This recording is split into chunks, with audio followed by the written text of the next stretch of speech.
तर बघा आज किती काम झालंय. बाया सांगितलं 1 हाताचा आणि 10 हाताचा खरंच फरक असतो. तर अर्ध्या बायांनी रोप उपटतंय आणि अर्ध्या इकडे भात लावायला आले.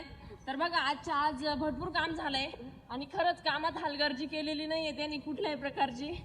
तर जो भात आपण खातो तो खायला खरंच टेस्टी लागतो, पण त्या मागची ही अशी कसरत असते हे खरं तर शेतकऱ्यांनाच कळतं.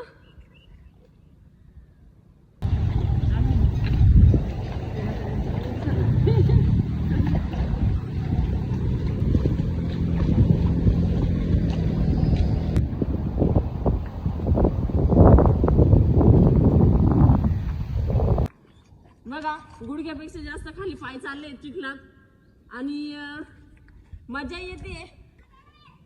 तर तुमचा भात लावून झाला आहे का नाही मला कमेंट्स मध्ये सांगा. आणि असेच व्हिडिओ बघत जा.